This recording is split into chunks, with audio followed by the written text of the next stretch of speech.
baby metal. So, well, specifically, we're talking about the European tour, which means that I am going to shut up for a change. And you guys, you do the show. You do the show. See ya.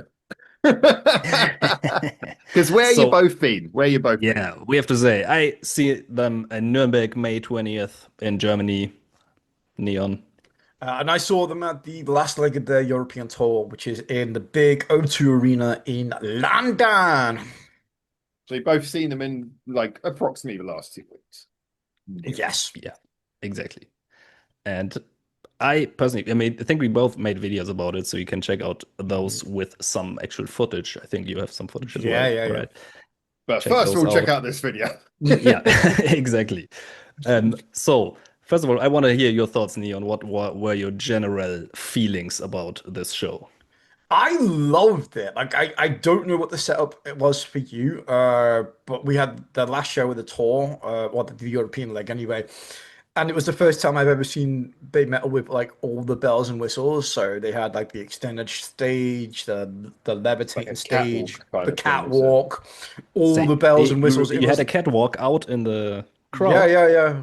Oh, We had nice. everything. So it was practically We like didn't have watching. that. It's gonna be on Blu-ray, I believe, our show. So Ah, so we had they did all record it. they recorded it, so we had all the bells and whistles, all the making it look proper good. So I yeah, it can was already see Benedikt's slight rage is building up there. I mean, Neon's um gonna be on a baby metal I DVD, am gonna be on a Baby Metal probably. DVD. I, So like I, if I you can like find my 5'7" ass in like the crowd of people. I do like the fact that Benedikt sort of like said, "Oh, Neon, you can go first," and now he's like, I'm glad to hear he got an even greater experience. I still "Hey, totally you were loved it. probably closer to Moa. That's what matters. You were probably closer to Moa." Maybe. I'm not sure where you were in the crowd. Um, but we still had the elevated stage and we still had an amazing stage setup overall. We just didn't have the walkway out in the crowd. That's how I Yeah, imagine it right now. yeah, yeah. So that's what it was. It was absolutely amazing. So like I said, we had all the bells and whistles. Everything was really cool. It was a bit weird. I've seen them on like the static stages in London, like the Roundhouse in Manchester and stuff like that. It's definitely a different beast. Seeing baby metal on these kind of like bigger stages. I feel like they get more Yeah. freedom. And I know the choreography is a big part of baby metal. It's one of the things we love when you see them on a stage. But having them have, like I said, the elevated stage, the runway, the girls just seem to have like way more fun, I think, for this show than I've ever seen them before in the past. Now, whether or not that was because it was being recorded and like I said, we think it's going to be a DVD or at least a music video for Some extra effort, I'm sure. yeah, it's maybe some extra effort, yeah, for Sunset Kiss, which we're going to get onto in a bit. Yeah, but I say Um, I'm going to have questions, including questions about the new songs, but we'll get to that in Yeah. a moment. yeah, they just seem to have like way more fun. They were like way more interactive with the crowd and stuff like that, more than I've ever seen them before. They were really kind of like hamming it up as well. Yeah, it was Can I? great. It was great experience. It was like I was watching one of the Blu-rays, but I was actually there. It's kind of crazy. So Yeah. I kind of said a similar thing in my video. I kind of compared it to, or like, it made me feel like I'm at one of these big Japanese shows mm, with these on at some of these big venues, at least more than the last show where I've seen them just on a plain stage with a, yeah. yeah, less of a stage setup. And here it I was just great screens, huge side screens, the so elevated you stage, had quite extreme a pyrotechnic stuff. you had quite a spectacular setup as well, but in a different way, Yeah, it sounds. totally. So how did you feel about the show aspect? Because obviously, like the London show is very big, but I'm trying to get an idea. I've seen Well, photographs of that. I've I'm trying to seen get a them in mental a idea for arena your as show. well, and I kind of just realized that later on that it was also announced and described as an arena tour. So I'm guessing all of the venues they went to were kind of big arenas where they had kind of a similar setup, I would assume. Okay, yeah. So you're saying there's probably a similarity in the show that everyone got. Yeah. One I'm guessing one the in, O2 was extra special for the live video with the walkway, but yeah. I think they film several shows, don't they? And they kind of amalgamate, put together all the videos. I'm kind of interested though because a lot of the time, one of the things that kind of grabs me when I see Babe Metal on these huge stages, and you've got these three, relatively normal sized little human beings out on those stages. I often think, with a performance that big, do they get lost a little bit in the size of the show? You've got basically the three of them, and you've got this huge arena and these huge screens and pyrotechnics and everything. Do you feel they get like lost a little bit? Because I feel it's almost like if you were like at a sports venue and you're up in the rafters and you're watching the team, you kind of like make out like little people moving around on the field. It's like I wonder if there's a little bit of that to it. I actually think it's the opposite. Okay. When I saw them in the Roundhouse in London, obviously they were just on the stage and just everybody is like pointed towards them and nobody moves. It's very, because that's where they just stay static in that one place and everybody's trying to push. Were they using the center stage in the Roundhouse where it's like in the middle of the room? Okay. No. It was just like a stage. Like the Roundhouse is round, but they're still just in the main. So main it was stage. the stage at the side. Okay. Yeah. And everybody's like dead static, and it was the same when I saw them in Manchester as well, and the other London shows where you just got that one stage. So everybody's kind of tight. Everybody's trying to like get to the front a little bit. And I felt more with this show, and it could have just been me. I mean, I'd love to see anybody else's comments if they were in the London show at all. But it felt like it was a little bit more spacious. There seemed to be more space. And because the stage was so big and because they were utilizing that stage to like maximum effect, it felt like everybody was like less kind of crammed in the at where they are at the center of the stage, and then more kind of like spread out so they could walk up and down the runway, up and down, utilize the main stage a little bit more. For a bigger show, I think the O2, I think it sold out, so I think there was like 20,000 people there. This is like the O2 Arena, like the O2 Arena, the Millennium Dome, basically. The Millennium Dome, yeah. And I thought it would be way more packed, Wow. but it actually, for me, it actually felt less claustrophobic than other shows I've been to. And I really enjoyed it for that specific reason, actually, for me personally. I saw some photographs from other people who went to the O2 show.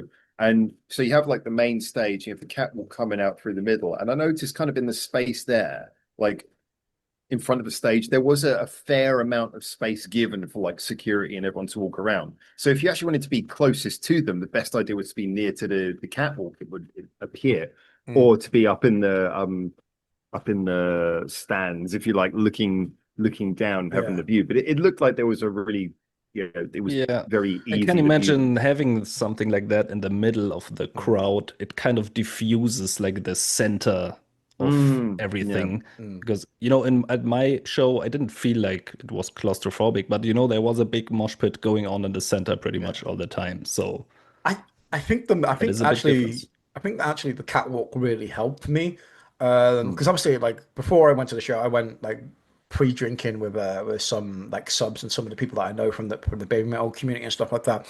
So a lot of those guys, obviously avid fans, were seated, so they didn't have to queue up or anything. And as much as I love baby metal, there ain't no band on the planet that I am waiting till 24 hours before to see the band standing outside. That ain't happening. My knees can't take that crap.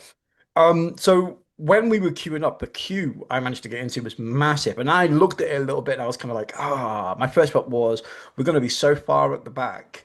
So you were one of the seated people, right? No, I was standing. What I mean is, like, I hung out with people pre-show, so most of those guys were seated, so they didn't have to queue up.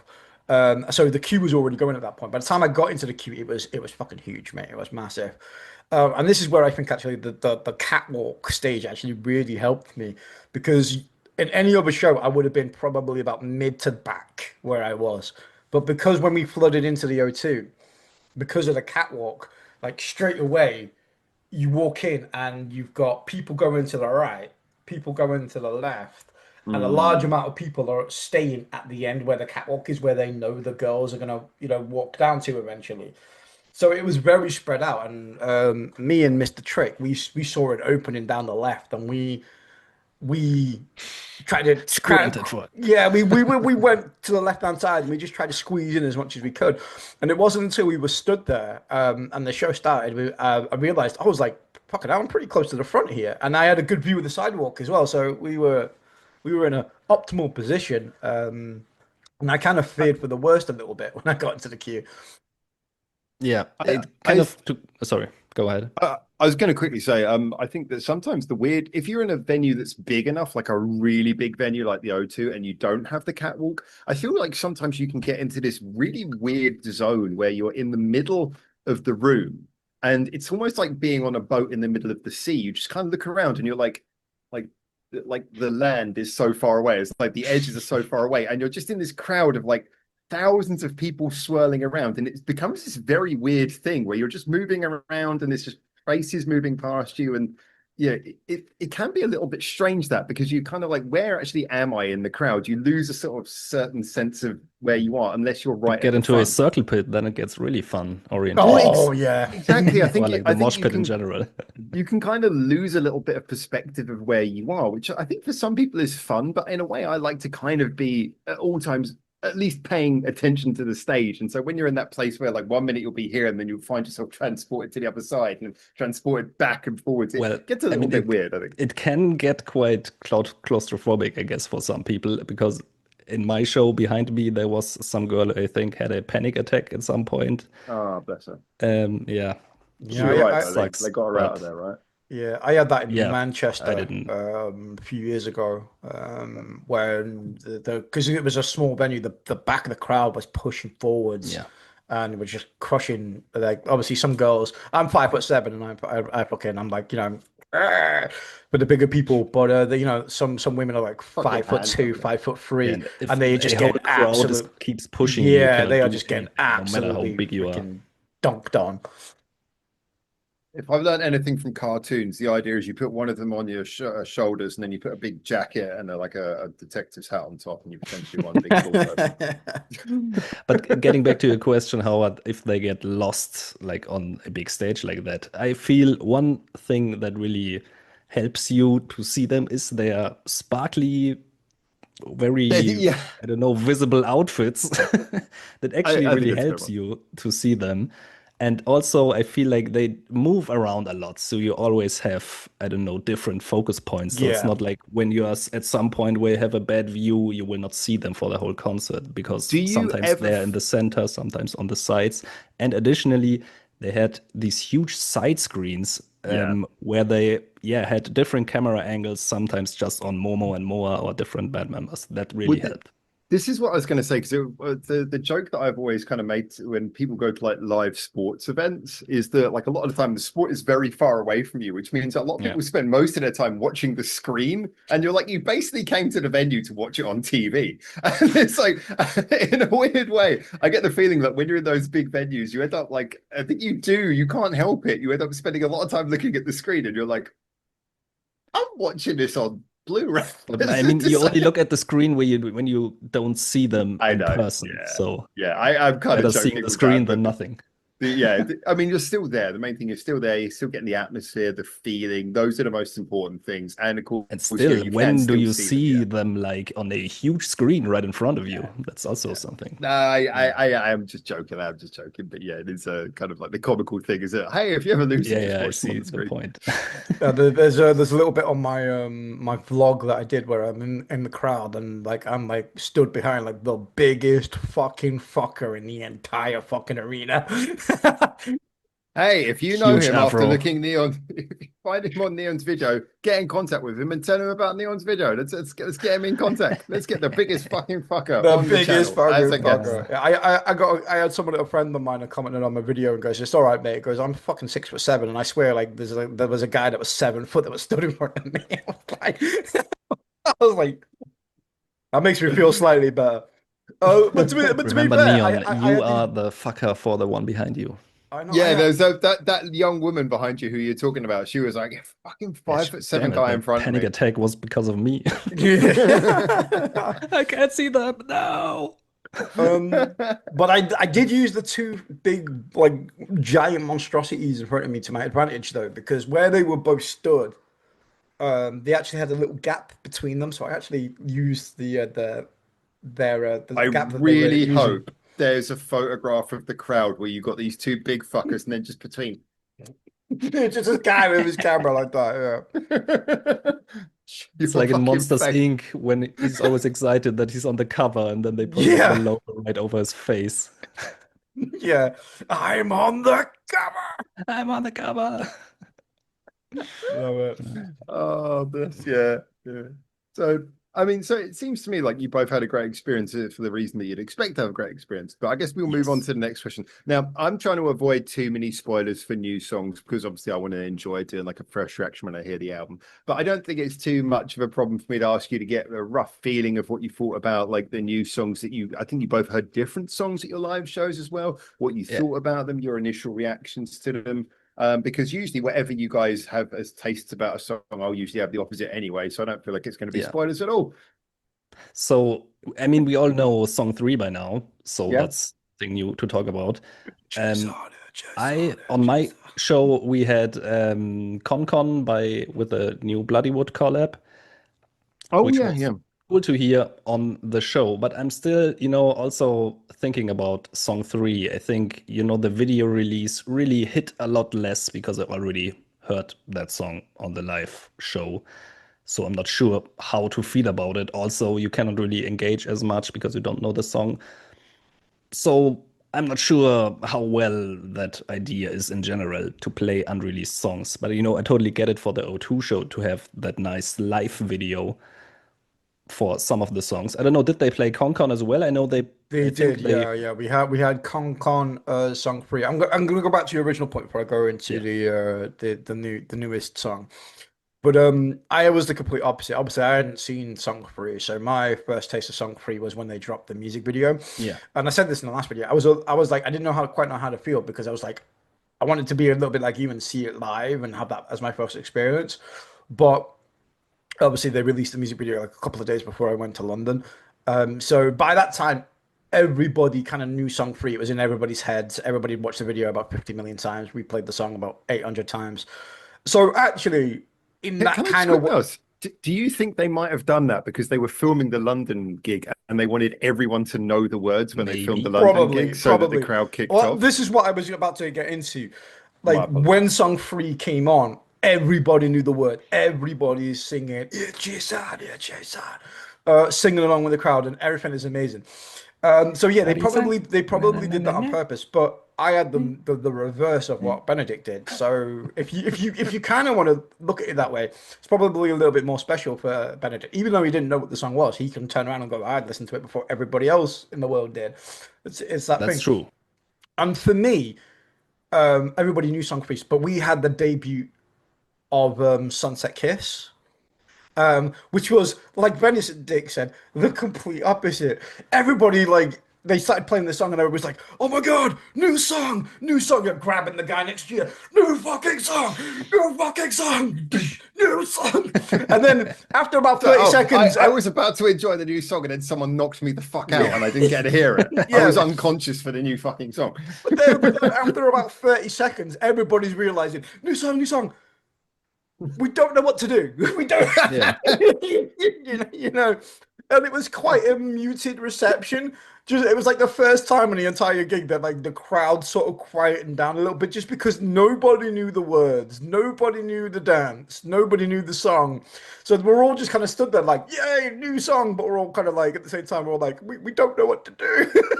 So the way you were at a show and everyone actually for a moment sat and listened to the music. Yeah, it was like we got this massive roar that about this new song, and we were like, new song, and then like after about 30 seconds, it kind of died down, and everybody, it was like the most politest the crowd had been, just because everybody was taking it in, Yeah, because nobody Yeah. knew what the that's words, cool. nobody knew the dance.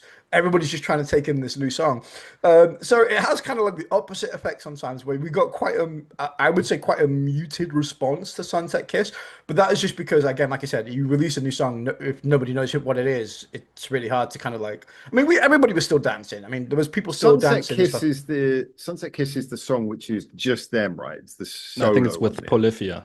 Polyphia, Oh, yeah, favorite it's the poet. song. my apologies. It's the song. Already It's featuring again. Polyphia. Denying Polyphia I again. don't see Polyphia. They just like there's like To be fair, for all intents and purposes, it's pretty much just baby metal, and obviously the music is done by Polyphia. So Yeah, just the girls in this one for for that. No, they don't. Polyphia don't pop up on the screens like Bloody Well, Wood and stuff They does. weren't there, I guess. this was my question I also wanted to ask is that obviously we've discussed a little bit in recent about how Babe Metal are obviously doing a lot of collaboration songs, and it's been an increasing thing over their career that they've had to do certain songs live where they don't have their collaborator, and in some cases like Metal it's fine, you just have the backing video, although it'd be nice to have them there.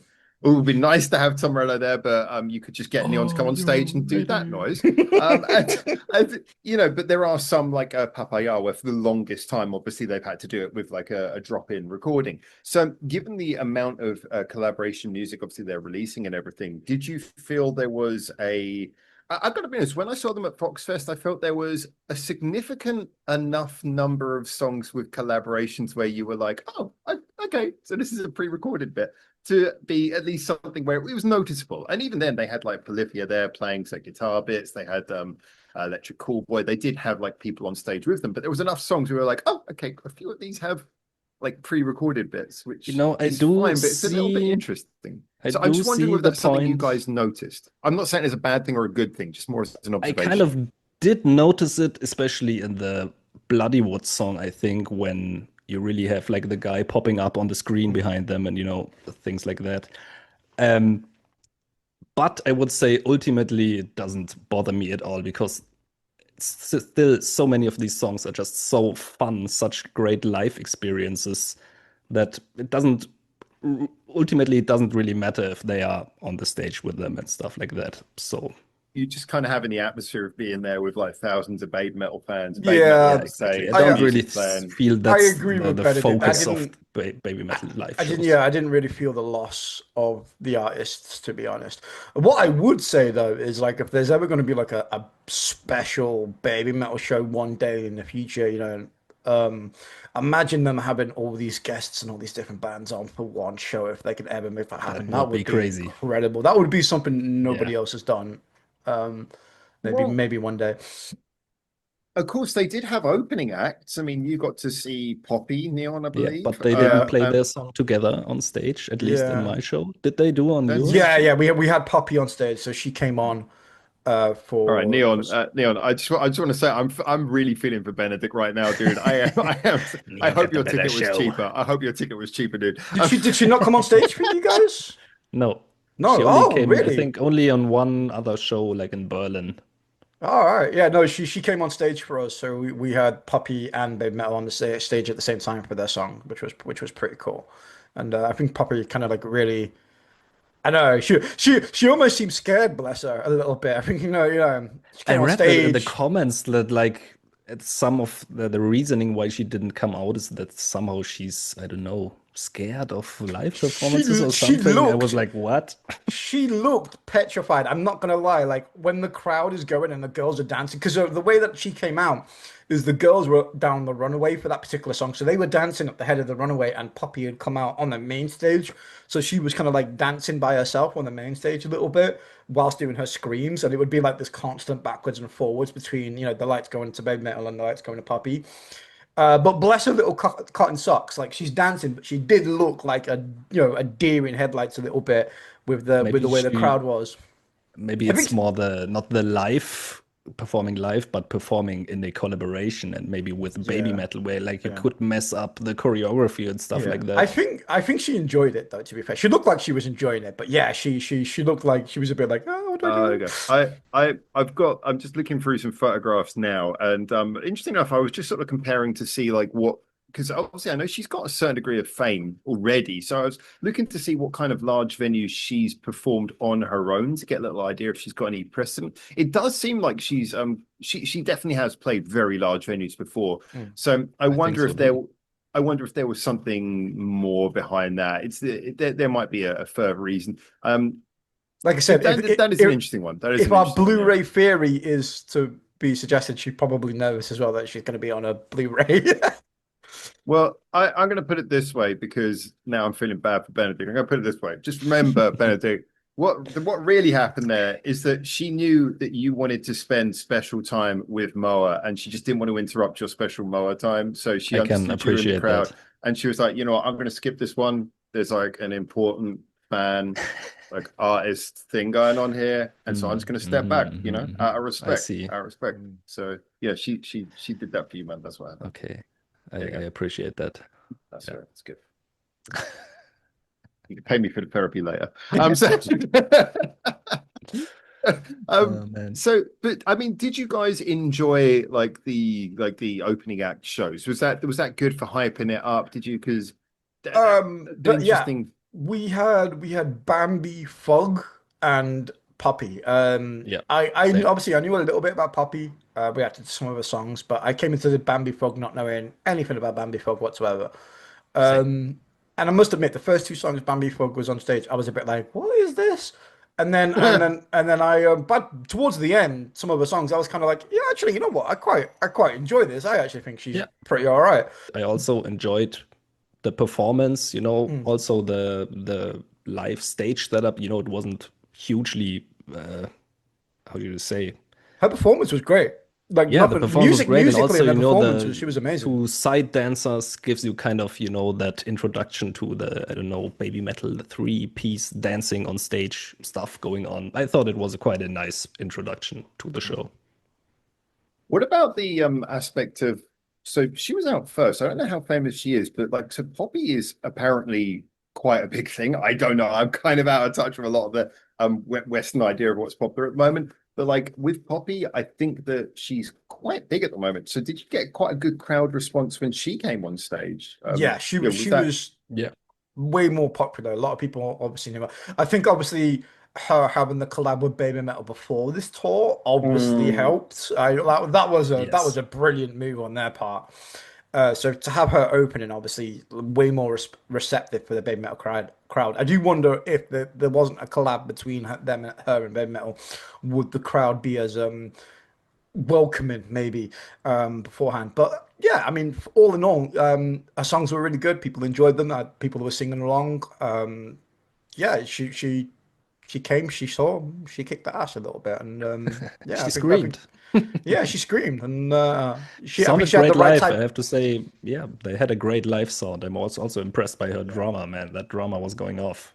Yeah, yeah. So she impressed a lot of people. I think she was the right type of intro, the warm-up act as well. But she could definitely handle her own. So yeah, man, I liked it. oh yeah, I think most people would accept that after what we've seen. I mean, I think that there's been this increasing feeling that as Babe Metal are doing more collaborations, I think people are kind of interested by who they are collaborating with and thus who their circle of friends and artists are. And but apparently a lot of this is tied to their new connections in America's getting them in contact with like different artists and things. So Yeah. I think it's kind of interesting because they're building up a little bit of a family of artists who are like their cozy little world, so to speak. Lil So Uzi is adopted.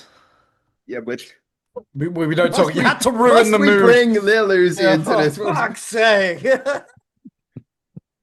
Isn't he in prison? Anyway, I don't know. I don't know. well, according to the conviction. Anyway, moving on. So yeah, no, I genuinely think like with the whole thing though, the feeling I'm getting from a lot of people is that that whole Babe Metal vibe is quite strong, and that kind of leads me to my last question, really, which is that what did you feel was the demographic when you were there? Did you feel like it was mostly older, younger, male, female? Surprisingly mixed. Yeah. This was probably one of the first gig. I mean, usually I would say that it's usually on the male older side.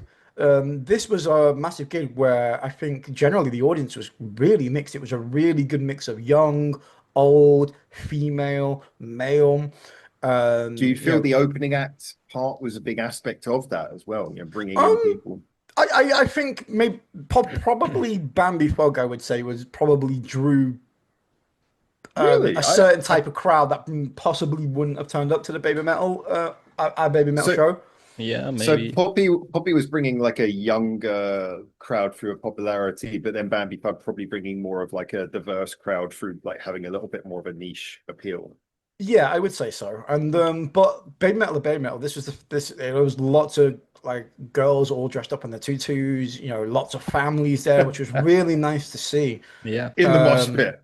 in the Picking up mosh your pit. baby and just smacking people Yeah. around the face. It was a really diverse crowd this time. Like it was really good. Yeah, I I enjoyed would say it. the same. I was kind of surprised to see that many like old school metal guys, you know, the ones with the vest with all the patches on it Really? that Really? look like your typical, I don't know, 50-year-old metalhead. Motorhead fans. Yeah, kind I, of like I that. I was I kind surprised of to think a see a lot lot of of. them have actually converted over to Babe Metal. I I felt think quite so well. too, because you know the first time I saw them at the Sabaton show, and I was like, yeah, they are all here for Sabaton 100%. But now I'm not so sure anymore. Sabaton was their cover. They're like, yeah, I'm here for Sabaton. And they're inside, they're like, oh, I can't wait I to think see Moa. I actually, can't wait to see Moa.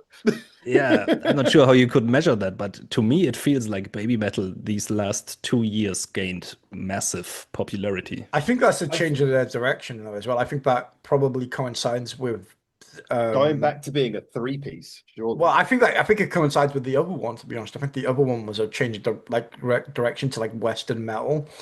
And it definitely feels like Metal Fourth with Capital Records. Slaughter to Prevail and Poppy and stuff like that. It feels definitely like they're taking more of a Western metal approach. So it definitely feels like it's resonating with a lot of I want to say more hardcore metalheads. I But think that could be a conversation for another time in itself. But I would say that removing the Western Eastern perspective, I do think that they've always, in some way, had a real connection with like. I think they've been very good at getting through to like older school metal heads who were maybe just like into metal but didn't think there was anything more than what had been served up for the last few decades. And Baby Metal was just kind of like reintroduced that idea of, hey, metal can Until sound you fresh again. discover Japan.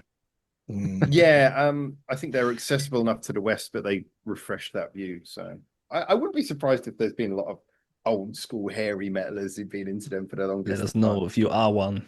yeah. I think there's Can been you like an now, up. without shame, admit you are a baby metal fan?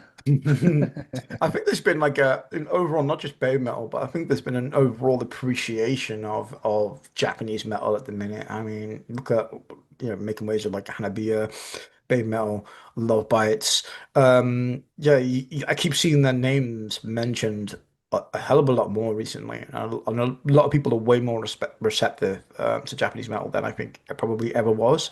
And I think that's probably helped over the last like span of 5 years, probably since COVID, actually, I would say, where it's kind of really got Yeah. more popular and yeah, more people are kind of like sort of leaning over to Japanese metal a bit more, a bit more accepting of it. Whereas I think usually, like, more than about 10 years ago, I think Japanese metal probably was just kind of like frowned upon as maybe as a little bit of a gimmick. Do Uh, you think like actually reaction channels helped with that, bringing I think it so. to I the think so. West? To a degree, Yeah, yeah. yeah, I would agree with To a that as degree. well. I think YouTube, just in general, over the last 10 years, has really helped get I th more of I that think music out there. I think a reaction channels in culmination with COVID. I think COVID helped Yeah. a lot as well Yeah. because people were at home and like suddenly your connection became more People with had the time world. to watch reactions. Mm. And people were less caring about, oh, what's cool and what's not cool because they were kind of on their own more, just them and the True. World Wide Mm. Web. And it's Yeah. like, oh, what's out here? Oh, I'm going to start finding things. So, I still get so many yeah, people like messaging me and going, "Oh, I fell in love with this band because of your reaction and stuff like that." And that's such an awesome feeling, like to know That's that kind of why I do my channel. yeah, exactly. It's so I awesome discovered so much through direct reaction through channels. the reactions and the I think channels and stuff. we all Yeah. benefit, don't we? Yeah, so that's an amazing feeling, and the fact that we get to introduce people to bands they wouldn't usually have listened to or might not have known about is kind of awesome. I like that. And I feel like all these collaborations really also help and yeah, support that idea of bringing metal to everyone. Yeah, Because I think all I've the. become a Bloodywood fan. I've become Hmm. again a Bring Me the Horizon fan. Now I'm becoming a Poppy fan, and I wouldn't have been without the Baby Metal collabs.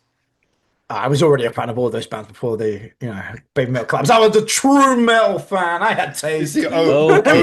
metal boy over here. OG metal boy. Fucking try harding his way to the top. Better late than never.